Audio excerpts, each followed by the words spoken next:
મારો અવાજ તો ક્લિયરલી આવી રહ્યો છે ને?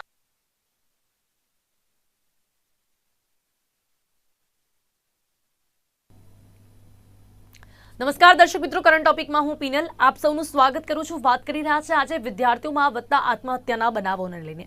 ઘણી બધી એવી યુનિવર્સિટીઝ છે કે યુનિવર્સિટીમાં કંઈક એવું બનતું હોય જેના કારણે વિદ્યાર્થીઓ સુસાઇડ કરતા હોય છે. એમાં સૌથી વધારે જે ઘટનાઓ સામે આવતી હોય છે તે રેગિંગને લઈને હોય છે. રેગિંગને લઈને આપણે ઘણા પ્રયાસો કરીએ છીએ કે લોકોમાં જાગૃતતા આવે. રેગિંગ એક એવી સામાન્ય પ્રક્રિયા છે કે જે બહુ પહેલાં શરૂ કરવામાં આવી હતી, જેના કારણે જે પણ જુનિયર સ્ટુડન્ટ્સ હોય એ સિનિયર સ્ટુડન્ટ્સની સાથે હળી મળી શકે, એમની સાથે વાત કરી શકે, એમની સાથે ખુલી શકે, એને લઈને તેની શરૂઆત થઈ હતી. પણ ક્યાંક ને ક્યાંક એની પરિભાષા બદલાતી ગઈ ને પછી ધીમે ધીમે જે સિનિયર સ્ટુડન્ટ્સ છે, સિનિયર સ્ટુડન્ટ જુનિયર સ્ટુડન્ટ્સને હેરાન કરવા સુધી આવી ગયા આ રેગિંગની પ્રક્રિયામાં. અને પછી એટલું વધી ગયું કે રેગિંગના કારણે ઘણા બધા વિદ્યાર્થીઓ સુસાઇડ કરતા થયા, આત્મહત્યાના બનાવો વધતા ગયા. કારણ કે ઘણા એવા પણ સ્ટુડન્ટ્સ હોય છે કે જે જ્યારે કોલેજમાં આવે છે ને ત્યારે એટલા મેચ્યોર નથી થયા હોતા, અને જેના કારણે એમની સાથે કંઈક એવું બને છે કે જેનાથી બધા લોકો હસે કે પછી કાલ ઉઠીને લોકોને હું શું જવાબ આપીશ એવું કંઈક પણ વિચારીને લોકો સુસાઇડ કરતા હોય છે. હવે મારવાડ યુનિવર્સિટીનો એવો જ એક કિસ્સો સામે આવ્યો છે કે જેમાં રેગિંગ જવાબદાર નથી, પણ ક્યાંક ને ક્યાંક એમના મિત્રોનું માનવું છે કે જે વિદ્યાર્થી છે તે ડિપ્રેશનમાં હતો ઘણા દિવસથી, જેના કારણે તેણે આવા તહેવારના દિવસે સવારે ગળે ફાંસો ખાઈને આપઘાત કર્યો છે. સતત શા માટે વિદ્યાર્થીઓ કોઈ પણ વાત સહન ન કરી શકતા હોય અને ત્યારે સુસાઇડ કરી લેતા હોય છે? આજે મારવાડ યુનિવર્સિટી છે ને તે ઘણી વખત વિવાદમાં આવી છે. વાત યુનિવર્સિટીઝને લઈને પણ છે. ઘણી એવી યુનિવર્સિટી છે કે જે વારંવાર વિવાદમાં આવી હોય છે, છતાં પણ એમની સામે કોઈ પણ એક્શન નથી લેવામાં આવતા. વિદ્યાર્થી નેતા જે લોકો હોય એમની સાથે શા માટે આવા સ્ટુડન્ટ્સ આવીને વાત ના કરી શકે કે જેથી કરીને એમની જો કોઈ પણ સમસ્યા હોય એમાંથી એ લોકો બહાર આવી શકે? વાત ઘણા સ્ટુડન્ટ્સની કરીએ કે જે લોકો ડિપ્રેશનમાં હોય છે, જેના કારણે ઘણી વખત રેગિંગ પણ હોય છે, તો ઘણી વખત એવા પણ કારણો સામે આવે છે કે કોઈ પણ પ્રોફેસર કે ટીચર એમની સાથે ભેદભાવ કરતું હોય કે પછી એમના પર કોઈ દબાણ કરતું હોય. આ જે કિસ્સો સામે આવ્યો છે કે જેમાં મારવાડ યુનિવર્સિટીનો જે વિદ્યાર્થી છે તેલંગાણાનો હતો, ત્યાંથી અહીંયા અભ્યાસ કરવા માટે આવ્યો હતો ને એને સવારે ગળે ફાંસો ખાઈને આપઘાત કર્યો છે. હજી તપાસનો વિષય છે. શું તપાસમાં સામે આવે છે કે રેગિંગ કે પછી કોઈ પણ દબાણ આની માટે જવાબદાર છે? પણ સતત સ્ટુડન્ટ્સમાં વધતા જે સુસાઇડના બનાવો છે તેની પાછળ શું કારણો હોય છે, તમામ મુદ્દાઓને લઈને આપણે વાત કરીશું. જેની માટે મારી સાથે જોડાયા છે રામશંકર યાદવજી, જેઓ સાયકોલોજીસ્ટ છે, ભાર્ગવ ચૌહાણ નેતા એબીવીપી, અંકિત સોંદરવા નેતા એનએસયુઆઈ. આપ સૌનું સ્વાગત છે. Welcome to current topic. વાત જ્યારે આપણે મારવાડ યુનિવર્સિટીની કરી રહ્યા છે, રાજકોટની આ યુનિવર્સિટી છે, ત્યારે ભાર્ગવભાઈ સૌથી પહેલા છે ને આપની સાથે વાત કરવા માંગીશ કે કોઈ પણ વિદ્યાર્થી હોય એની સાથે રેગિંગ થતું હોય કાં તો પછી કોઈ પ્રોફેસર દબાણ કરતું હોય, આવા ઘણા બધા કારણો સામે આવી રહ્યા છે. આપને નથી લાગતું કે ક્યાંક એક વિદ્યાર્થી નેતા કે પછી વિદ્યાર્થી પાંખમાં જયારે આપ પણ જોડાયેલા હોય ત્યારે આપ લોકોની પણ એક જવાબદારી આવે છે કે વિદ્યાર્થીઓને આ પ્રકારની માનસિકતામાંથી બહાર લાવી શકાય? જી બેન, 100%. અખિલ ભારતીય વિદ્યાર્થી પરિષદ હંમેશા માટે વિદ્યાર્થીઓના હિતને લઈને સતત 76 વર્ષથી કાર્ય કરતું રહ્યું છે. ત્યારે જે આત્મહત્યાનો કિસ્સો આપણી સામે આવ્યો છે એને લઈને વિદ્યાર્થી પરિષદ પણ ક્યાંક ને ક્યાંક તપાસ કરી રહી છે. મારવાડ યુનિવર્સિટીમાં હાલતા ચાલતા આવા કિસ્સાઓ બનતા હોય છે, અને ખાસ કરીને આપ મીડિયા ચેનલના માધ્યમથી હું દરેક વિદ્યાર્થીઓને વસ્તુ કહેવા માંગીશ કે આત્મહત્યા કોઈ છેલ્લો રસ્તો નથી. ઘણું બધું આપણી પાસે ઘણી બધી ટેકનોલોજી છે, ઘણા બધા રસ્તાઓ છે. તો ખાસ કરીને વિદ્યાર્થીઓને એક નમ્ર વિનંતી કરીશ કે આવા આત્મહત્યા જેવા કિસ્સા તરફ ના જઈએ, અને કોઈ પણ વસ્તુ હોય, કોઈ પણ વિવાદ હોય, આપણે એકવાર જોઈએ, જાણીએ, સમજીએ અને બીજા આપણા મિત્રો સાથે ચર્ચા કરીએ. અને વિદ્યાર્થી પરિષદ હંમેશા માટે વિદ્યાર્થીઓ માટે તત્પર રહ્યું છે. અને ત્યારે જયારે આત્મહત્યાનો કિસ્સો સામે આવ્યો છે તો તેને લઈને વિદ્યાર્થી પરિષદ મારવાડ યુનિવર્સિટીના પ્રોફેસરો સાથે પણ વાતચીત કરે છે. અને આની પહેલા પણ જયારે ફોરેન સ્ટુડન્ટ દ્વારા આપણા ભારત વિરુદ્ધ જે કઈ ખોટા લખાણ કરવામાં આવ્યા ત્યારે પણ વિદ્યાર્થી પરિષદે અગ્રિમતા સાથે ઉગ્ર રજૂઆતો પણ કરી છે. તો આ વિષયને લઈને વિદ્યાર્થી પરિષદ ચોક્કસપણે તપાસ કરશે. જી જી જી અંકિતભાઈ, કોઈ પણ એક યુનિવર્સિટી વારંવાર યુનિવર્સિટીના આવા બનાવો સામે આવતા હોય ત્યારે ખાસ કરીને વિદ્યાર્થી પાંખની વાત કરીએ તો એ લોકો પણ આમાં કેટલા અગ્રેસિવ જોવા મળી શકે? કારણ કે મારવાડ યુનિવર્સિટીમાં પહેલા પણ મારામારીનો એક વિડીયો વાયરલ થયો હતો. આ પહેલા પણ રેગિંગની ઘટનાઓ સામે આવી ચૂકી છે અને હવે ફરી એક વખત એક વિદ્યાર્થી આપઘાત કર્યો છે. અંકિતજી. બેન, તમને કહેવા માંગીશ કે મારવાડ યુનિવર્સિટી જો કહી શકાય તો વારંવાર વિવાદમાં આવતી હોય છે. એક યુનિવર્સિટી વારંવાર જો વિવાદમાં આવતી હોય તો ક્યાંક ને ક્યાંક એના વિશે સરકારે વિચારવું જોઈએ કે આ મારવાડી યુનિવર્સિટીમાં એવું તો શું ચાલી રહ્યું છે કે વારંવાર વિવાદમાં આવે? જે ગાંજો છે તે મળી આવે, દારૂની બોટલો મળી આવે ત્યાંથી આપણે જોઈએ તો હમણાંની જ ઘટના હતી કે એક બહેન દ્વારા એક બીજા બહેનનો વિડીયો વાયરલ કરવામાં આવ્યો હતો. એ શર્મનાક કરી નાખે એવી એક ઘટના હતી કે જે આપણે વિચારી પણ ન શકીએ કે આવી ઘટના કઈ રીતે આપણે અંદર જ ના આવી શકે કે આપણે આ ઘટનાને સહન કરી શકીએ. અને ઘણી એવી જયારે મારવાડી યુનિવર્સિટી એની માત આવે ત્યારે મારવાડી યુનિવર્સિટીની અંદર અમે જઈને જયારે રજૂઆત કરવા જઈએ ત્યાં ગેટ ઉપરથી પોલીસ દ્વારા અમને અટકાવવામાં આવી દેવામાં આવતા હોય છે. પોલીસ દ્વારા અમને અટકાવી, અને જો વિદ્યાર્થી જે પાક છે, વિદ્યાર્થીઓ માટે લડવાનું જે કામ છે NSUI કરતું હતું અને NSUI કરતું હોય છે, તો શા માટે વિદ્યાર્થીને મળવા દેવામાં નથી આવતા? કારણ નથી આવતું, શું કામ નથી આવતું? ક્યાંક ને ક્યાંક મને લાગી રહ્યું છે કે આમાં જે કોઈ પણ મોટા માથા છે તેમના ભારતીય જનતા પાર્ટીના સીધા છેડાઓ હોય, અને જ્યાં ભારતીય જનતા પાર્ટી તેને છાવરતી હોય તેવું લાગી રહ્યું છે. અને હું તાજેતરની જ ઘટના છે કે જે આપણે અમરેલીમાં જે એક બેનનું જે સરઘસ કાઢવામાં આવ્યું છે, જો આવા સરઘસ કાઢવા એના કરતા હું માની રહ્યો છું કે જો બની શકે તો આવા લોકોના સરઘસ કાઢવા જોઈએ કે જેના કારણે એક માસૂમ જિંદગી, જે પોતાનું રાજ્ય મૂકીને ગુજરાતમાં પોતાનું શિક્ષણ અને પોતાનું ભવિષ્ય બનાવવા માટે આવ્યો હતો, એમને કોઈ કશું જ નહોતું કે શું દેશ, શું વસ્તુ, શું કે કશું લેવા દેવા નહોતા. માત્ર પોતાના માતા પિતાના સપના પૂરા કરવા માટે આવ્યો હતો. અને માતા પિતાના સપનાની જગ્યાએ માતા પિતાને મળે છે શું? તો કે તેમની ડેડ બોડી અહીંથી લઈ જાય તે આત્મહત્યા કરી લે છે. આ વાસ્તવિકતા રીતે જોવા જઈએ તો મારવાડી યુનિવર્સિટી વારંવાર આવા વિવાદોમાં આવતી હોય છે ને વારંવાર ભાર્ગવભાઈ, આપને લાગે છે કે ક્યાંક આવા જે બનાવો સામે આવે છે એમાં મોટા માથાઓ પણ સામેલ હોય છે, જેના કારણે જ આ રીતે સતત કોઈ પણ એક યુનિવર્સિટી વારંવાર વિવાદમાં આવે? જી બેન, આમાં બેન મારવાડી યુનિવર્સિટી હાલતા ચાલતા વિવાદમાં આવી રહી છે ત્યારે વિદ્યાર્થી પરિષદ દ્વારા ઉગ્ર રજૂઆતો, આવેદન પત્રો પણ આપવામાં આવે છે. અને ક્યાંક ને ક્યાંક આવા લોકો સંડોવાયેલા હોઈ પણ શકે છે. તો તેને લઈને વિદ્યાર્થી પરિષદ આ મુદ્દાને પણ તેવી જ રીતે જ્યાં સુધી તે વિદ્યાર્થીને ન્યાય નહીં મળે ત્યાં સુધી વિદ્યાર્થી પરિષદ આવેદન પત્ર સાથે ઉગ્ર રજૂઆતો પણ કરશે. અને સામે જે કોઈ પણ સરકાર હોય, જે કોઈ પણ લોકો હોય, એમની સામે પણ વિદ્યાર્થી પરિષદ રજૂઆતો કરશે. જી ઠીક છે.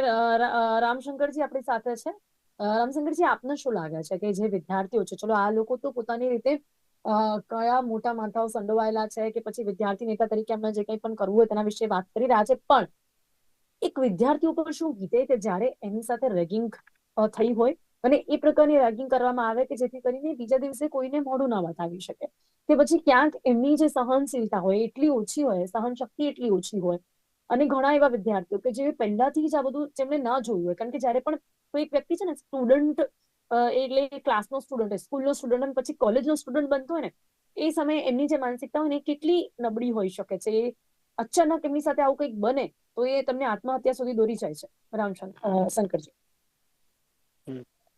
સૌથી પહેલા હું ડોક્ટર તરીકે, હું સાયકેટ્રિસ્ટ છું, તો ડોક્ટર તરીકે આ ચોક્કસ આપ સૌને એ વાત કહેવા માંગીશ કે ખાલી યુનિવર્સિટી જવાબદાર છે એવું નથી.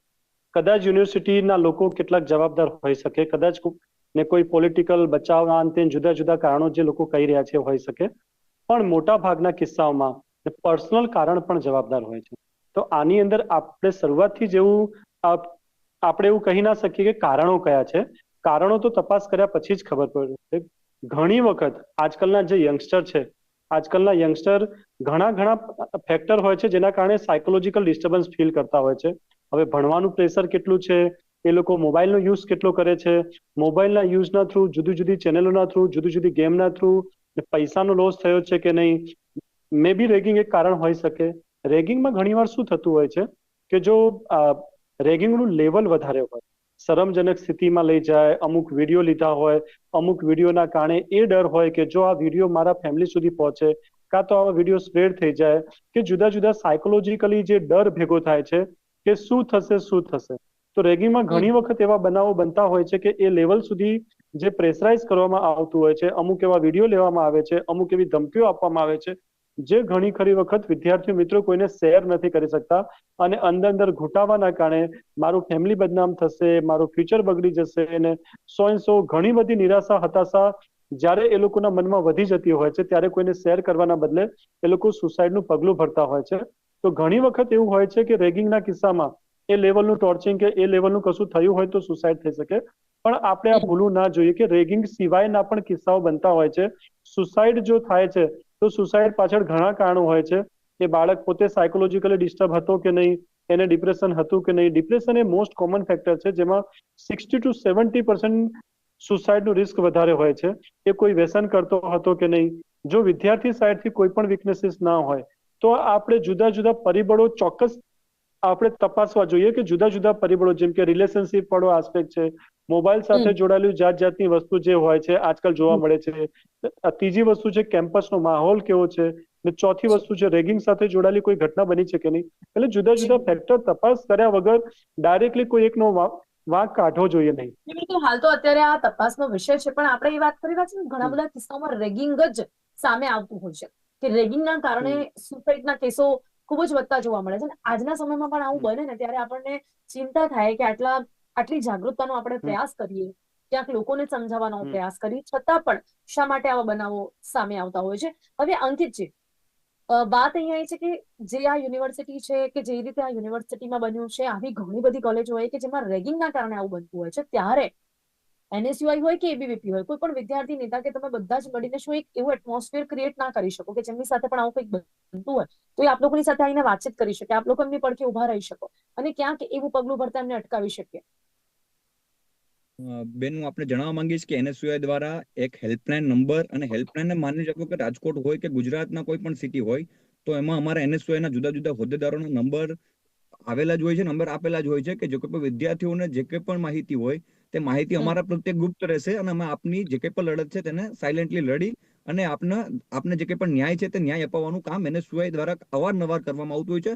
ઘણા વિદ્યાર્થીઓ અમારી સમજો પહોંચી શકતા હોય છે, પણ ઘણી વખત બેન એવો માહોલ ક્રિએટ થઈ જતો હોય છે કે સામેવાળો વ્યક્તિ છે તે કે કઈ રીતના અમારી સાથે વાત કરવી કે કઈ રીતના ઓલું કરવું એના હિસાબે લગભગ ના આવી શકતું એમને એવું લાગી રહ્યું છે. અને આજે મારવાડની ઘટના છે, ક્યાંક એમનું જ પરિણામ છે. કાશ અમને પણ આજે અફસોસ એ વાતનો છે કે કાશ એ છોકરો જો કે કોઈ પણ વ્યક્તિ આવો સુસાઇડ કરે છે વિદ્યાર્થી, તે અમને મળ્યા હોત કે અમારી સાથે વાતચીત કરી હોત તો અમે એમનો એક જે કહી શકાય કે માસૂમ જીવ છે તે જીવ બચાવી શક્યા હોત.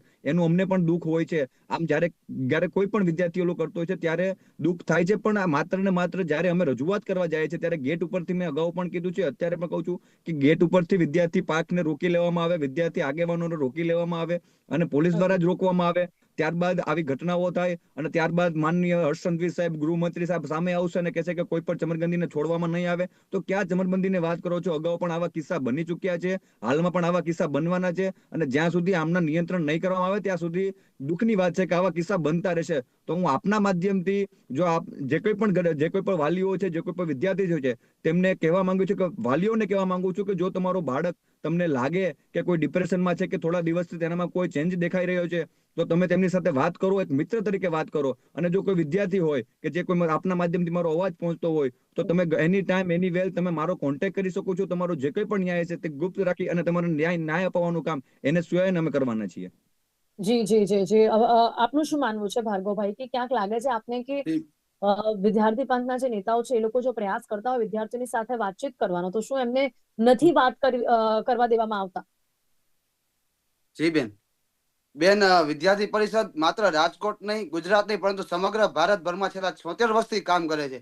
ત્યારે રાજકોટ, ગુજરાતના માત્ર ભારતભરના તમામ કેમ્પસોમાં વિદ્યાર્થી પરિષદ ની નાની એવી ટીમ સ્વરૂપે એક યોજના હોય જ છે. તો ત્યારે દરેક કેમ્પસોમાં જ્યારે કાંઈ પણ આવા પ્રશ્ન બનતા હોય, કાંઈ પણ આવા ઇસ્યુ થતા હોય, ત્યારે વિદ્યાર્થી પરિષદ સુધી આ વિષય પહોંચે, તરત જ વિદ્યાર્થી પરિષદના કાર્યકર્તાઓ તે બાળક સુધી, તે વિદ્યાર્થી સુધી પહોંચે છે. અને પણ શું એમને આ સમગ્ર અટકાવવામાં આવે છે? મામલાની અંકિતભાઈએ જે વાત કરી ભાર્ગવભાઈ કે ક્યાંક એમને વાત નથી કરવા દેવામાં આવતા, તો શું તેમને અટકાવવામાં આવે છે? જી બેન, ક્યાંક ને ક્યાંક આવા વિષયો બને છે કે ક્યાંક પ્રોફેસરો દ્વારા કે એમના કોલેજ દ્વારા કે યુનિવર્સિટીઓ દ્વારા એમના પર પ્રેશર આપવામાં આવતું હોય છે. પરંતુ જ્યારે વિદ્યાર્થી પરિષદે સમગ્ર મામલાનો ખ્યાલ પડે છે ત્યારે વિદ્યાર્થી પરિષદ ત્યાં પહોંચીને એ વિદ્યાર્થી સાથે વાત કરીને એને ન્યાય અપાવવાનું કામ ત્વરિત ધોરણે કરે છે. અને સામે કોઈ પણ સરકાર હોય કે કોઈ પણ પ્રોફેસર હોય કે કોઈ પણ જાતના ઊંચા વ્યક્તિ હોય, એમની સામે વિદ્યાર્થી પરિષદ એક સ્વતંત્ર સંગઠન છે, એની સામે ત્વરિતપણે આંદોલનો પણ કરે છે અને ઉગ્ર રજૂઆતો પણ કરે છે. હમણાં છેલ્લે અધિવેશનમાં વિદ્યાર્થી પરિષદ છાત્ર સંગઠન સાથે સાથે એક સામાજિક સંગઠન પણ છે, તો તેને લઈને યુનિવર્સિટીઓમાં હાલ જે ફીસ વધારા પણ થાય છે તેને લઈને પણ આપણે પ્રસ્તાવ પણ પારિત કર્યો છે. તો આમ વિદ્યાર્થી પરિષદ દરેક જગ્યાએ, દરેક સ્તરે કામ કરતું હોય છે. જી જી, અંકિત, આપને લાગે છે કે જે રીતે ભાર્ગવભાઈ વાત કરી રહ્યા છે એ લોકો પણ આ રીતે રજૂઆત કરતા હોય તો ચલો સરકાર કદાચ એક વખત NSUI નું ના સાંભળે તો પણ ABVP જે પાંચ છે એમનું તો કદાચ સરકાર સાંભળે, પણ શું આપને લાગે છે કે ક્યાંક સરકાર દ્વારા એવા પ્રયાસો હાથ ધરવામાં નથી આવતા કે રેગિંગને રોકવામાં આવે, કે પછી ક્યાં વિદ્યાર્થીઓ ડિપ્રેશનનો શિકાર થઈ રહ્યા છે કે કેમ એ પ્રકારનું એક એટમોસ્ફિયર ક્રિએટ કરવામાં આવે કે જેથી કરીને એક હેલ્ધી એટમોસ્ફિયર ક્રિએટ થઈ શકે? અંકિતજી. બેન, બની શકે તમે કહો છો કે રેગિંગની વાત, તો રેગિંગ કરનારા છોકરાઓ નાના ગામડાઓમાંથી કે જે ગરીબ વર્ગના છોકરા છે કે મધ્યમ વર્ગના છોકરા છે તે નથી હોતા. આ હોય છે જે કે કહી શકાય ને બીગડી બાપ કી ઓલાદ આવું કહેતા હોય છે ને. આ જે છોકરાઓ છે તે માત્ર ને માત્ર એવા વ્યક્તિઓ હોય છે કે જે મોટા હોદ્દાઓ પર તેમના મા બાપ હોય છે, જે મોટા બાપના પૈસા હોય છે, તેમને ખબર છે કે મારી પાસે મારા પપ્પાનો સપોર્ટ છે કે હું કદાચ ગમે તે કરીશ તો હું બચી જઈશ. આમનું એકમાત્ર આપણે જો લેવા જાય તો અમદાવાદનું જે તથ્ય પટેલ કાંડ થયું હતું મેમ, આપનું એમાં પણ શું હતું, એમાં જે કઈ પણ લોકોએ પોતાના જીવ ગુમાવ્યા છે એ લોકો પોતાના જે કઈ બધા બિચારા નાના કક્ષાના માણસો જીવ ગુમાવ્યા છે. તેમને પોતાને ખબર છે આજે તે જેલમાં છે, પણ તેને કેવી સુવિધાઓ મળે છે તે આપણે પણ ખબર છે. તમને તમારાથી અંજાણ નથી, અમારાથી પણ અંજાણ નથી. એટલે માત્ર ને માત્ર હું આપના માધ્યમથી કહું છું કે આ જે કઈ પણ ભારતીય જનતા પાર્ટીના જે કઈ પણ કાર્યકર્તાઓ છે ને જે કઈ પણ છે એમને જો એવી બી રજૂઆત કરતા હોય, જો તો એમને બી સાંભળવામાં ન આવતા હોય, જેમ ભાર્ગવભાઈએ કીધું કે અમને પણ રોકવામાં આવતા હોય, તો તમે વિચારો કે વિપક્ષ તરીકે અને વિપક્ષની એક વિદ્યાર્થી પાંખ તરીકે અમને કઈ રીતે અમને અંદર જવા દેવામાં ન આવે અને વિદ્યાર્થી સુધી પહોંચવા દેવામાં ન આવે. તો એક કહી શકાય કે જે વિદ્યાર્થીઓનો અવાજ છે તે દબાવવાનું કામ આ જે કઈ પણ યુનિવર્સિટી છે તે કરતી હોય છે. અને હવે તો હમણાંના દિવસોમાં હમણાંના દિવસોમાંથી તો આપણે સબ જોવા જઈએ તો ઘણા બધા એવા કિસ્સાઓ આપણી સામે આવ્યા, એક પછી એક એવા. અને મારવાડી યુનિવર્સિટીનો તો અનેક એવા આવ્યા છે કે જે કિસ્સાઓ આપણે પણ સહન ન કરી શકીએ ને આપણે બોલી પણ ના શકીએ. અને ગાંજાના છોડ મળે છે, ગાંજાના છોડનું પછી શું થાય છે ક્યાંક કોઈને બી ખ્યાલ નથી હોતો. ગાંજાના છોડ મળે છે, તેના રિપોર્ટ પણ આવી જાય છે અને ગાંજાના છોડ ડિક્લેર પણ થઈ જાય છે. તો ત્યારબાદ કેમ તેના ઉપર કોઈ કાર્યવાહી નથી થતી, કેમ કઈ નથી આવતું? પણ નાના મોટા જે કઈ પણ મુદ્દા હોય અત્યારે આ બધા જે કિસ્સાઓ સામે આવતા હોય છે તેને લઈને તે બહુ ભાર્ગવજી.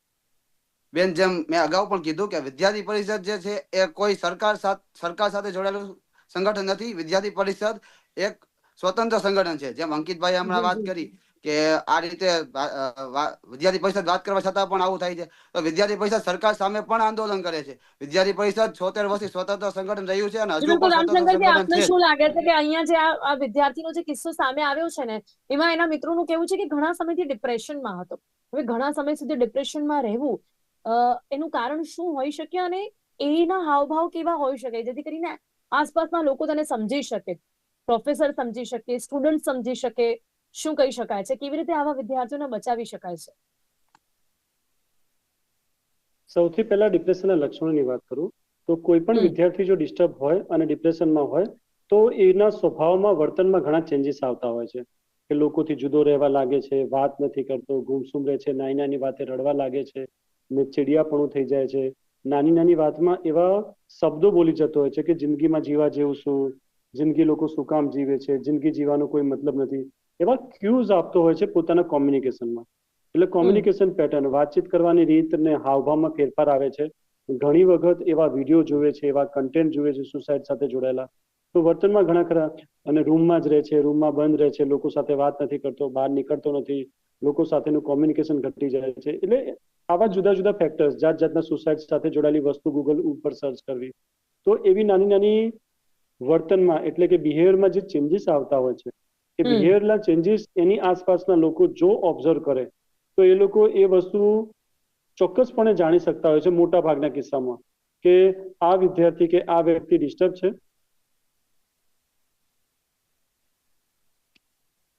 આજે ફીલ કરી રહી છે અને આ ડિસ્ટર્બન્સમાંથી બહાર નીકળવાની કોશિશ નથી કરી, કાં તો ડિસ્ટર્બન્સમાંથી બહાર નીકળવા માટેના કોઈ પ્રયત્નો માટે પોતાની જાતને વિડ્રોન કે એવોઇડન્સ સાઈડ લઈ જઈ રહી છે. તો મોટા ભાગના કિસ્સાઓમાં એવું હોય છે કે નાના નાના સિગ્નલ્સ આપતા હોય છે એ પોતે ડિસ્ટર્બ છે, પણ આવા સિગ્નલ્સ ઘણી વખત લોકો વચ્ચે ના જવાના કારણે, બહુ લિમિટેડ લોકો સાથે કનેક્ટિવિટી રહેવાના કારણે લોકો જોઈ શકતા કારણે આવા સિગ્નલ સમજતા નથી અને ઘણી વખત આવા બનાવો બને છે ત્યારે એની નજીકના લોકોને રેટ્રોસ્પેક્ટિવલી એવો ભાસ થાય છે કે હા યાર, છેલ્લા 2-3 મહિનાથી મેં બિહેવિયરમાં ચેન્જીસ તો જોયા હતા પણ મેં ધ્યાન ના દીધું. તો ઘણી વખત એવું હોય છે કે ઘટના બની ગયા પછી લોકો રિયલાઇઝ કરતા હોય છે કે સામેવાળી વ્યક્તિના બિહેવિયરમાં ચેન્જીસ આવ્યા હતા. જો કોઈ વ્યક્તિના બિહેવિયરમાં, જો કોઈ સ્ટુડન્ટના બિહેવિયરમાં નાના મોટા ચેન્જીસ આવ્યા હોય તો જો વહેલી તરીકે આઈડેન્ટિફાઈ કરી શકીએ, એને જો વધારે એકલા ના રહેવા દઈએ, એના ડિસ્ટર્બન્સમાં એને થોડું મોટિવેટ કરીએ કે એ પોતાની ફિલિંગ્સ, પોતાના વિચારો, પોતાનું દુઃખ કોઈને શેર કરી શકે. આ ઘણી વખત જે કોલેજ અને યુનિવર્સિટીમાં જે થતું હોય છે કે શરૂઆતમાં જે માહોલ બનાવવામાં આવે છે, શરૂઆતમાં જો એ માહોલ બનાવવામાં આવે કે વિદ્યાર્થીઓને ખબર પડે કે હું ડિસ્ટર્બ થાઉં તો મારે કોની સાથે કોમ્યુનિકેશન કરવું, મારે કોની પાસે જવું, તો ઘણી વખત એ પેટર્ન ડેવલપ ના થઈ હોય, એ વસ્તુ ડેવલપ ના થઈ હોય કે મારે કોની હેલ્પ લેવી છે, તો હેલ્પ લેવાની ટેન્ડન્સી જે હોય છે, હોપલેસનેસ, હેલ્પલેસનેસની જે ફિલિંગ આવતી હોય છે, ઘણી વખત ખબર ના હોવાના કારણે કે મારે હેલ્પ કોની લેવી, એના કારણે આવી ફિલિંગ્સ વધતી જાય છે અને ડિપ્રેશન વધતું જાય છે. જ્યારે વધી ગયેલા ડિપ્રેશનના કારણે સુસાઇડની કોશિશો પણ કરતા હોય છે.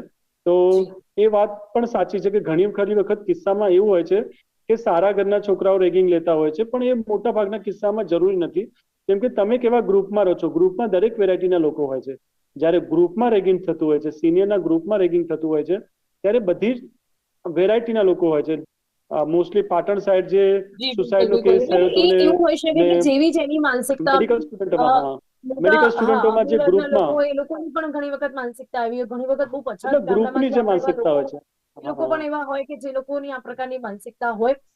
તો એવી માનસિકતાથી બચાવવા માટે જે પણ સ્ટુડન્ટ છે એ લોકો વાતચીત કરી શકે, અહીંયા ધ્યાન રાખવું જોઈએ. જો કે સમય અહીંયા સમાપ્ત થાય છે. રામશંકરજી, ભાર્ગવજી અને અંકિતજી, આપ સૌ મારી સાથે ચર્ચામાં જોડાયા તે બદલ આપનો ખૂબ ખૂબ આભાર. Thank you so much.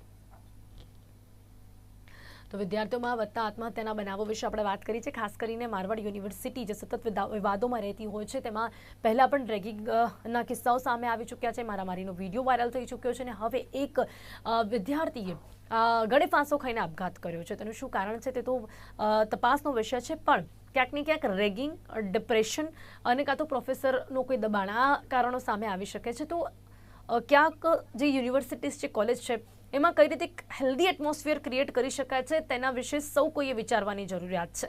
Current ટોપિકમાં અત્યારે બસ આટલું જ. ફરીથી મળીશું નવા વિષયની સાથે. ત્યાં સુધી રજા આપશો. નમસ્કાર.